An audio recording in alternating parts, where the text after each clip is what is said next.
It's Friday, November 28th, 2025. It's the 332nd day of the year, and the Midwest is staring down a legit winter storm right now. This is not hype, not clickbait. A classic long-duration setup is about to bury a massive stretch of real estate from South Dakota, from Michigan, right in the middle of the post-Thanksgiving travel rush. So let's get right into it. All right, so this is what the surface map is going to look like around 1 p.m. today. We've got that area of low pressure coming off the Rockies here that's going to cause our problems. We've already got the cold air in place, and here we go. We've got snow breaking out from North Dakota and Montana all the way down into Iowa already. Even this afternoon, we might even pick up a dusting of snow, maybe even a couple of inches in some of these spots before the real magic starts to happen early tomorrow morning. So the storm really officially starts after midnight, and that's when things are going to start to ramp up. You're going to start to see heavier bands of snow over here in Nebraska, southern portions of South Dakota, and especially in the state of Iowa. Even in the northern part of Missouri, we're going to start off as snow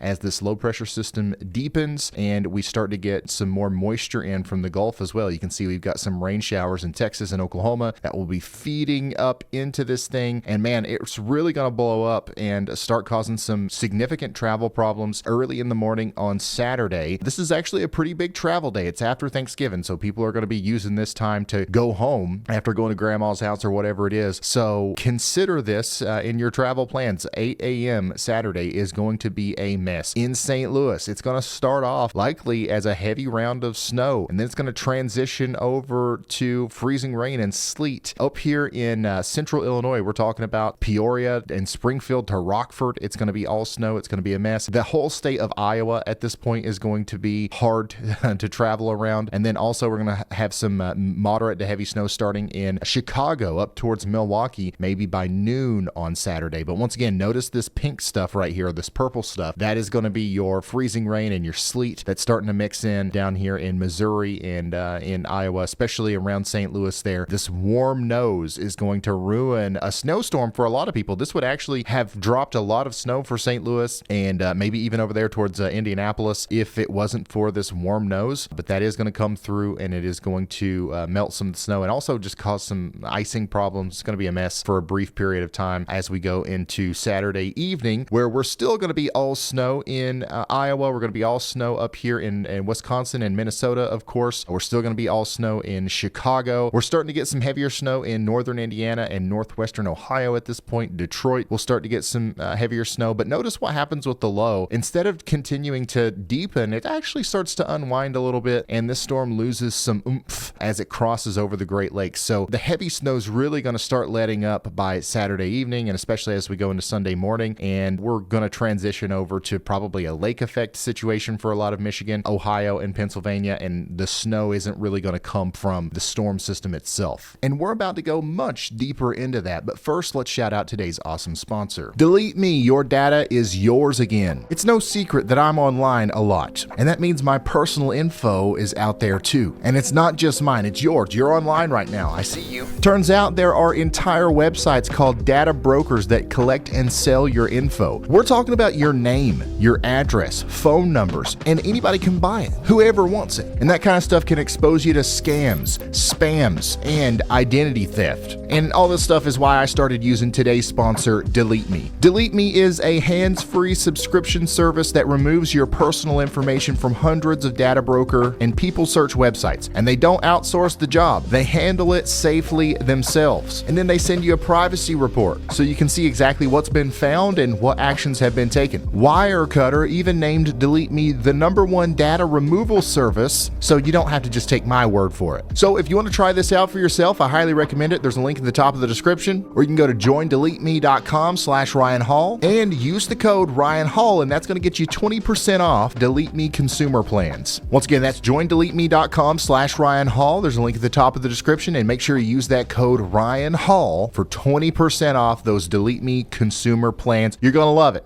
All right, now let's get back into the forecast. So it's important to mention that while this will be a steady and confident storm, it's not a bombing cyclone. It's not going to be a blizzard. I've heard some people refer to this as a blizzard.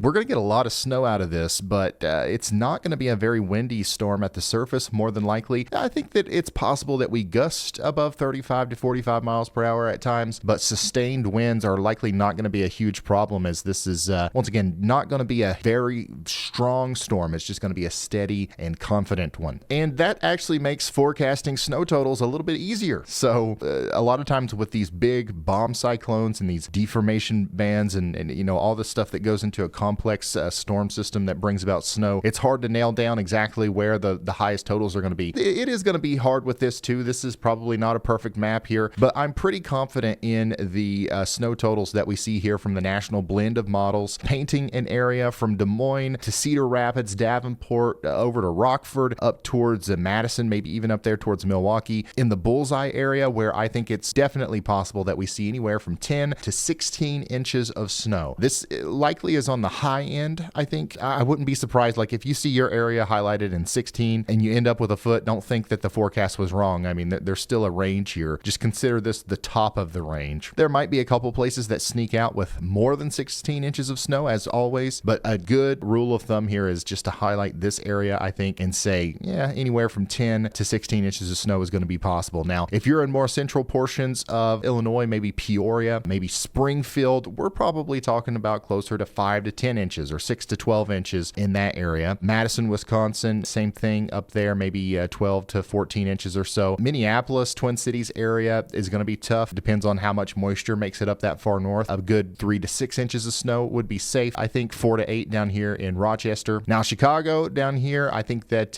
we're going to have anywhere from 10 to 14 inches of snow. I think that it's likely going to be more on the northwestern side of town. Same thing for Milwaukee, the northwestern side, with the little bit of lake enhancement that we're going to get, probably going to lead to higher totals over there. So keep that in mind. Detroit, you might sneak away with a little bit more than 6 inches of snow. Over here in central Michigan, Grand Rapids, I think 8 to 14 inches or 10 to 14 inches is a good bet, especially if we include the little bit of lake effect that's going to happen afterwards. Lansing, maybe 6 to 10 inches over here. So keep that in mind. A lot of the snow, the heavy hitting storm, is going to calm down a lot by the time it gets to Michigan, but you guys get that additional lake effect afterwards. So that's what's going to add to your totals a lot. And then Indianapolis, you're in the same situation as St. Louis, where we're probably going to be on that line between rain and snow, and you'll be lucky to see 3 inches. I'm going to say 1 to 3. The same thing can be said about Columbus, Ohio, maybe even Toledo and Cleveland. It's very unlikely that we'll see high totals down here, but there will be a period where it snows very heavily right at the beginning of the storm, and then that warm nose is going to come through and cut into your snow totals. And today, before this thing hits, we're actually going to continue to see lake effect snow and some snow squalls over here in the northeast. I expect to see multiple snow squall warnings today, maybe even as far south as into West Virginia and Maryland, but there's going to be a couple of hot spots, some bands of snow here, maybe near Cleveland, up there towards areas south of Buffalo, and even around Syracuse that get buried today, probably with an additional 6 to 12 inches of snow, just as a result of the lake effect stuff here before the big storm comes in. And of course, we're going to get warm nosed over here for the most part. We're going to start off as some light snow with our storm that's coming in, and then very quickly transition over to rain. This is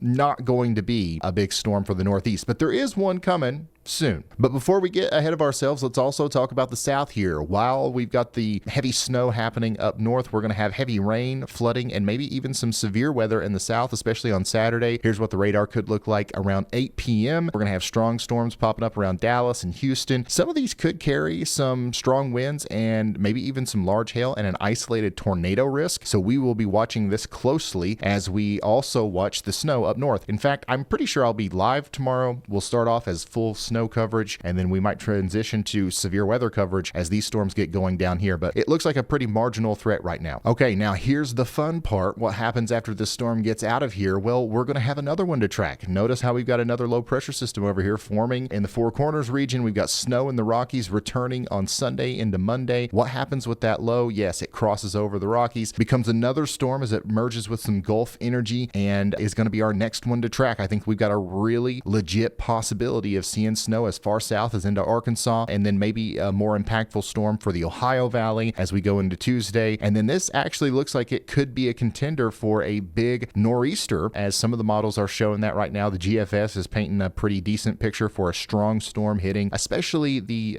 interior Northeast. Coastal areas will be struggling with some warm air, obviously, as always, but this one will be our next really interesting storm to track. This could be a pretty impactful storm for the Northeast. Right now, we're going to focus on storm number 1, and then we'll focus on the next storm after that. Right now, it's a good signal, but there's no reason to talk about snow totals or anything like that. Another good signal that we have is that the cold air is going to be sticking around. This is the CPC 6 to 10 day temperature outlook. We're well below average up here in the Great Lakes region, and that's going to be the case likely even 2 weeks from now. So we're going to be locked into this pattern for quite some time. If you felt the cold air this morning, get used to it. It's not going anywhere. And that's pretty much all the weather talk I have for you today. So thank you so much for watching, and remember to like and subscribe, turn notifications on. I'll probably be live tomorrow. And if you want intermittent coverage on the winter storm before I go live, tune into YALLBOT on our 24/7 live weather channel. There's a link in the description, or you can just search YALLBOT on YouTube and you'll find it. I'll see you in the next one. Goodbye.